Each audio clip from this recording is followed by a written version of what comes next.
And right now, a lot of people are probably wondering, how is the power grid doing? ERCOT, the agency that manages the grid, has been pouring a lot of power capacity to meet demand. Peak demand will likely happen tomorrow morning. Here's Fox 4's Blake Hansen with a look at how things are holding up. Blake.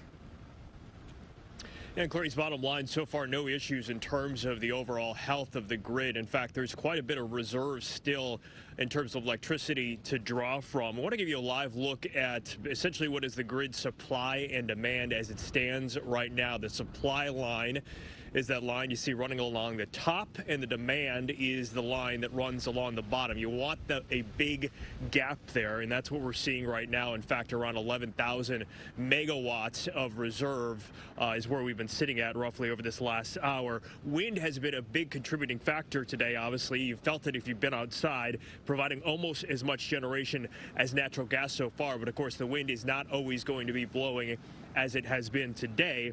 And we aren't to the worst of the storm yet, at least in terms of how it can impact the electricity grid. Currently, ERCOT projects that tomorrow morning at 9 a.m., that's going to be when the peak period of demand is, a little more than 71,000 megawatts during that time frame. For some perspective, that's 4,000 megawatts or so above what ERCOT projected as the peak for the winter season. Winter, of course, just getting started. Now, Friday night also bears watching once equipment has had to endure a long period of below freezing temps. Energy consultant Doug Lewin notes that though there's a number of factors that don't make this storm such a big impact as Winter Storm Uri did in 2021. I think this is not a true test. I would call this a small quiz at the beginning of the semester or something, right? This is not a final exam. This is the final exam will be another Uri type of event. And I think the biggest wild cards, the things that we don't know about that could impact things negatively would be gas supply.